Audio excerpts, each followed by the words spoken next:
Okay, this is continuing on Bardu. All right, but if you say that God is your helpmeet, right? When has He ever showed up? Is He on your arm? Ain't no man on your arm. Okay, listen. Y'all forgive him. I like my God, horseshoes, listen. my thrift store shoes. You think God is some material thing out in the sky somewhere, and you talking about God is your helpmeet? When God sends you a helpmeet, He's in the form of a man, in the form of a woman. Arm, leg, arm, head, baby. Okay? So stop the foolishness. All Stop the right? cap. Stop the cap. Yeah, stop the. It's foolishness for you to say something like that. You know what I'm saying? And it's okay. Y'all forgive him. He on a rampage. That you women out there that can provide yourself. Yeah, but listen, that's what's destroying us. A beautiful woman that's got money is a danger to society. Mm-hmm. She is no good to society ultimately. Now, I'm not saying all. I'm not saying all. But the average woman, with her beauty and wealth, she becomes a monster.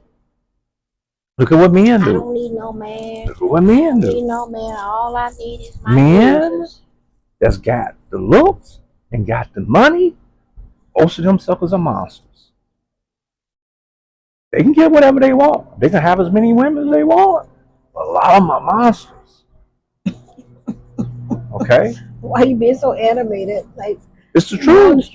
They are. It's true. Listen, I pay attention to these brothers because we talking about finance, right? I pay attention to these brothers that's got the finance, the things that they say, the attitudes that they have when it comes toward women. Oh my God. Sister, you better be aware. Okay? Because money don't mean consciousness. Okay? The women that I talk to, the women that are younger than me, the women in my age group, the women that are older, we're not stupid. We know that if a man is loaded and he got plenty of money, you know that more than likely he's not going to be loyal. Never always. You can never speak always, but generally he's not going to be loyal. He might take care of you financially. You might have him to yourself sometime, but you know, if he's really, really well to do, most of the time he's not really yours, all yours. Don't kid yourselves, okay? Now, but we're getting off track with the finances. And that is finances, but if he is above and beyond able to take care of you financially, then you do what you got to do to stick by his side. You might have to take some shit sometime, though. Well, again, it's his right to be that way, not his right to be dishonorable, if you will. Okay? His wealth is not to be used lewdly. Okay? But is to make, if he's an honorable man, he's going to have honorable wives. Okay? Wives, not side pieces. None of that right there. Why? Don't start talking all that stuff because y'all know. You know, most of the people don't believe in that. Don't care whether they believe in it or not. But they're doing it though. It's doing it, but they don't want to accept the fact. It's happening. Anyway. Okay, so we'll get back on the finances. Okay, so fine. The reasons to stay together are for finances. That's one of the purposes to have finance. But again, there's many different things that you see. Having a job is not just about the only thing that you can do to have finance coming into the home. You have a personal value. The things that you offer, the things that you can do, your kindness is valuable. You know what I'm saying? Your duty to your loved ones it has a value to it. You see what I'm saying?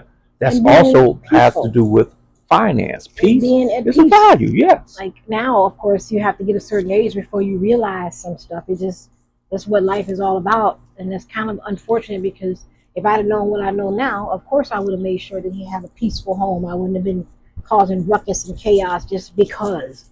The man he's in war. The man, I'm talking about typically the black man. I don't really know the experiences of other cultures, but he's at war on the street. He's at war on the job. He's at war in war. Physical war sometimes because they're in the military. So you should be like having a home at peace. You should make sure the house is clean as possible. The children are clean. The house, the house is make sure dinner is done. Even I don't care if it's a simple dinner. Tonight we just having a bowl of cereal with some toast, whatever. Remember that might be extreme, but remember when I came home from Iraq? Not Iraq, excuse me. Yeah, it was Iraq from Desert Storm, right? And the first day I came home, right, you gotta understand, I hadn't laid on the bed in well over a year or so, right? I'm in the desert, laying on hot cots and, plastic boats and, and stuff like that, you know what I'm saying? And when I came home, now I said I would never do this before, but when I got home, I literally kissed the ground, okay? Because even though you you think America is bad. You go some other place, you find out America ain't as bad as you think it is. But they call it coming back to the world. When you get back to the Americas, I literally kissed the ground. Back to the world. Now we are backwards in some ways, but here's the thing: you had decorated the whole room in blue. You remember that? Light blue, yeah. I remember light blue and some blues. When I woke up from my sleep, I woke up and I started looking around like, am I dead? Everything is blue. I must be in heaven. Yeah, we gonna I literally thought I was dead because everything was blue around me. You know what I'm saying? That's how far gone you are in your mind, because every day we was hearing bombs and going off and stuff like that, and it was death. It was an ugly thing. A mini series. A mini series is supposed to be short, so that's the end of part 2. So right now we've covered the beginning. One was if you stay in to fix it was number 1, and number 2 is you're staying in for the finances. Right, and so we just explained that finance is not always dealing with money. It's what value you bring to those individuals.